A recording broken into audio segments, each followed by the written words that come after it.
that's it, guys. Wicked World. That is one of the first Black Sabbath songs written, along with their other first song they wrote together, Black Sabbath. So Black Sabbath and Wicked World are the earliest songs they composed together. Ozzy, Bill Ward, Tony Iommi, Geezer Butler. Ozzy Osbourne, that is.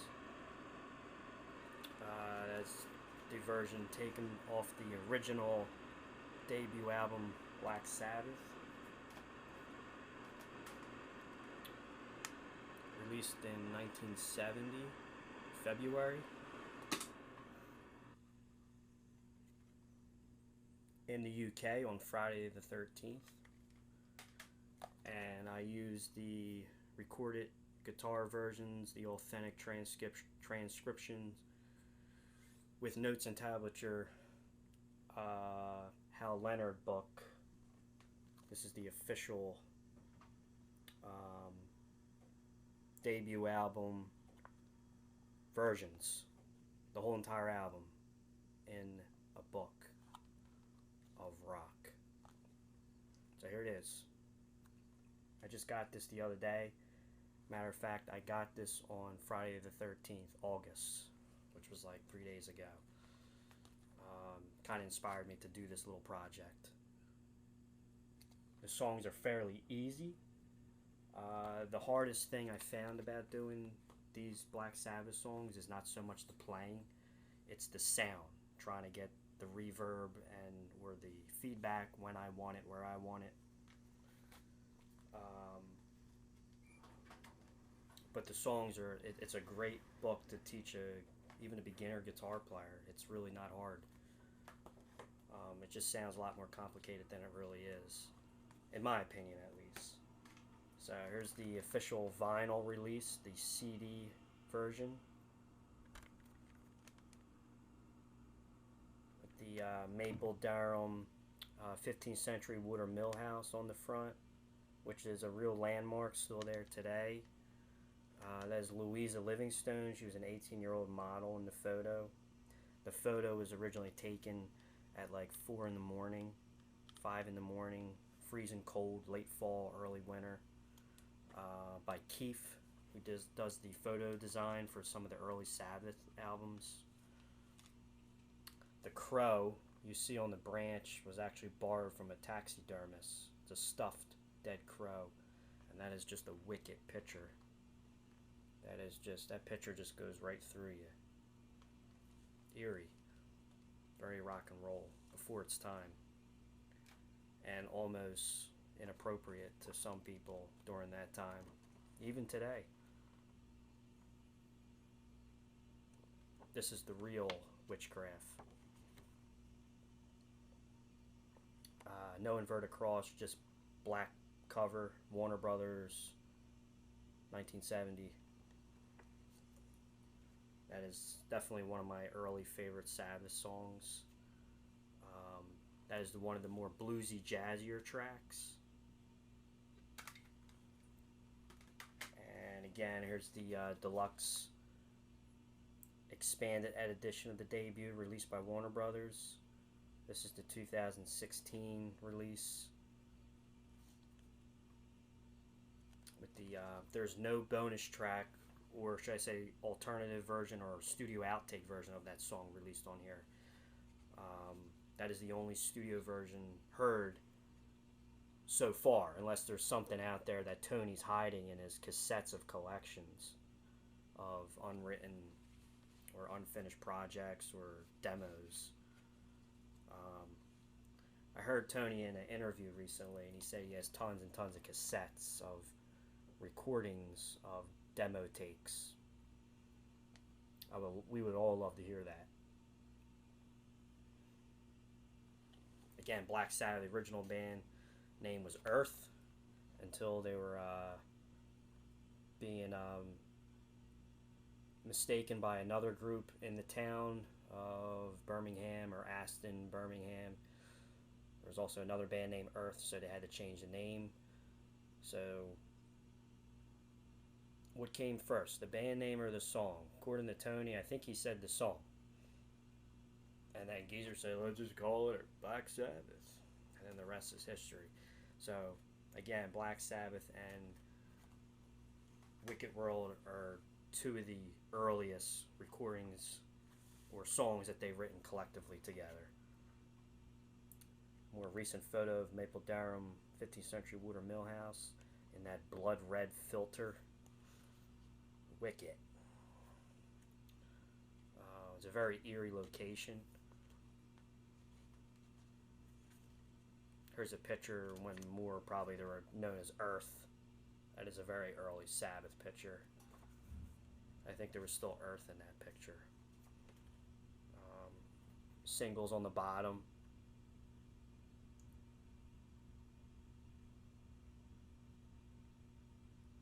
Evil Woman and Wicked World. It's a Marquee Club poster. A lot of bands played there back in the day. Black Sabbath, 1970. It looked more like how we know them. Regent Sound Studios in June 1970. During the Paranoid session, which was their follow-up second album after the debut.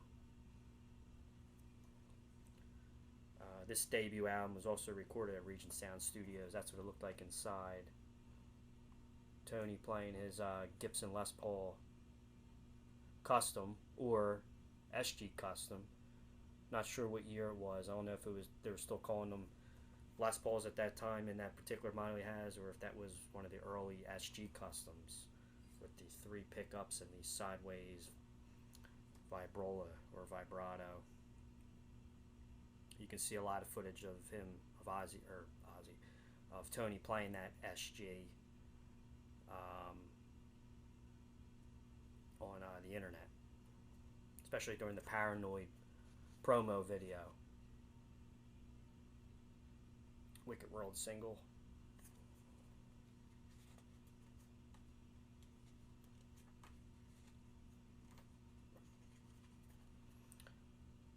Ozzy again at Regent Sound Studios behind the piano, recording, writing, playing rock and roll.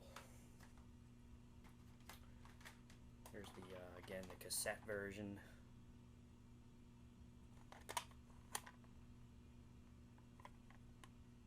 I was actually using my Ocean's 11 Electro Harmonics reverb pedal, and I have it on the reverse setting.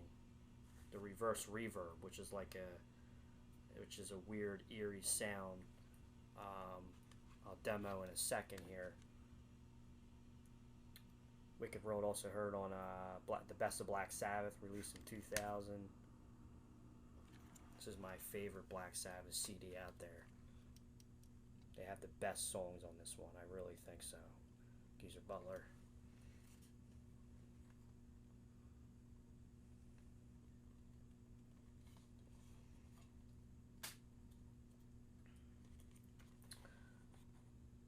But again, I'm using a reverse reverb setting during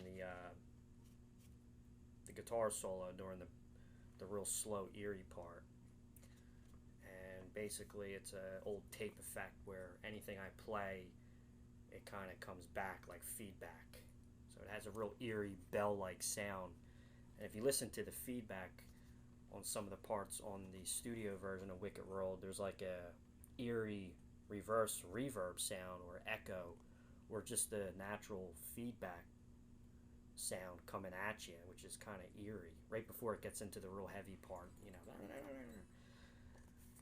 So I tried to mimic that. Trying to get feedback where and when you need it is very difficult.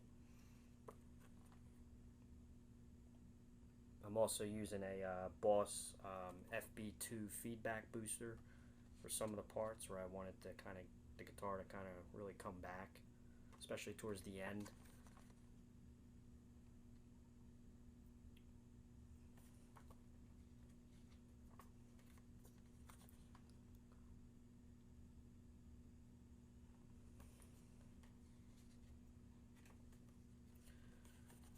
There you go.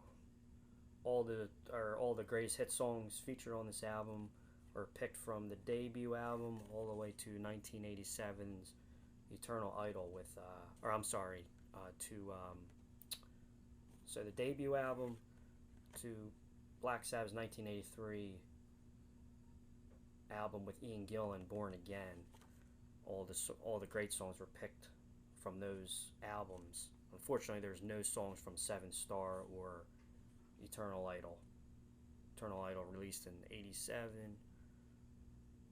and Seven Star released in '86 with Glenn Hughes.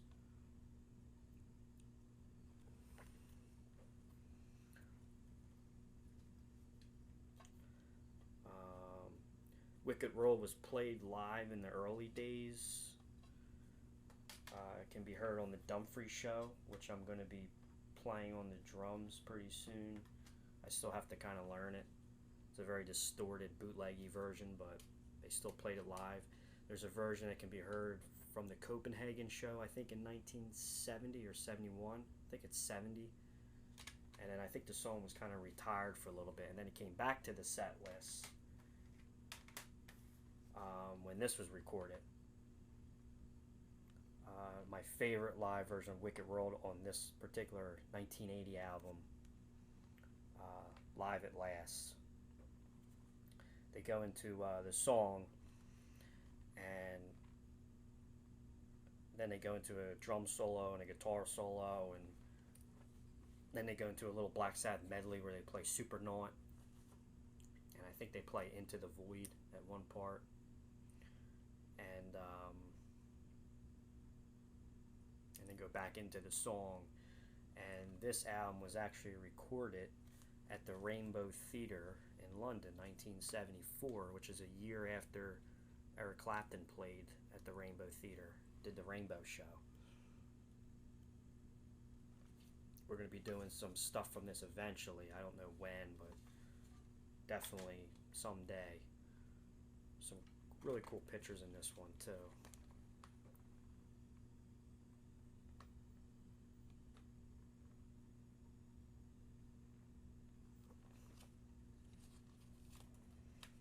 Get that one out. That looks like Sabbath, Bloody Sabbath tour.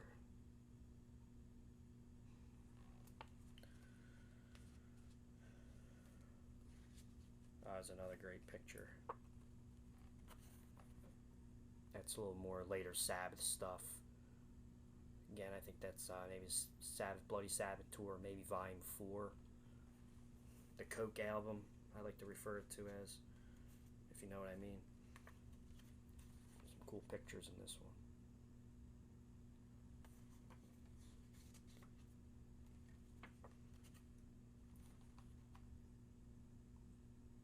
This picture down here looks like maybe Volume 4 album days. Master Reality, maybe, something like that. Live at Last. This album was actually released after Ozzy was fired from the band. I love the picture disc. It's awesome.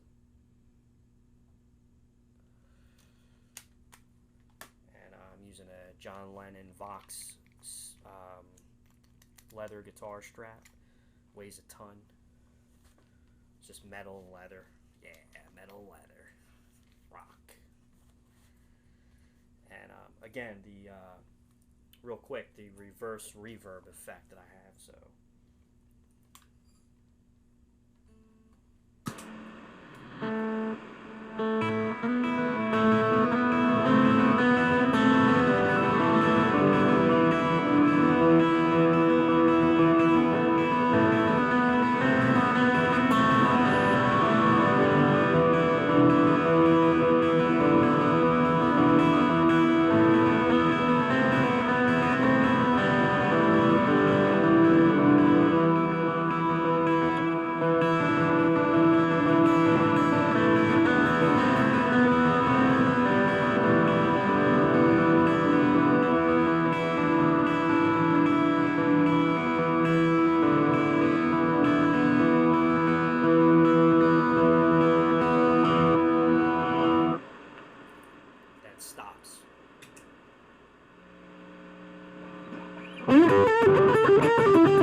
And then the end of the song where it has the real cool,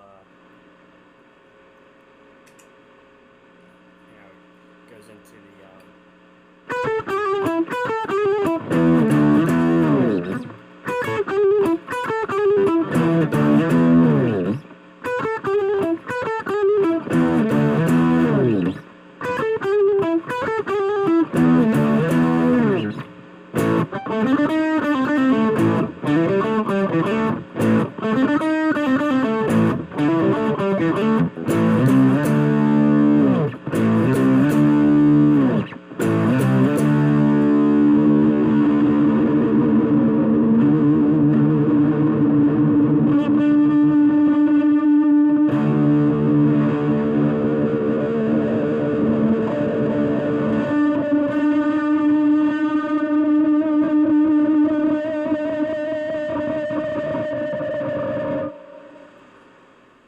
that's the demo of it. So there's no studio outtake on the song, but you did get the guitar track alone, so that's what it would sound like. So anyway, Black Sabbath shirt. Thanks again, guys. Rock out. Rock out. Please subscribe to the channel, Rockstars92.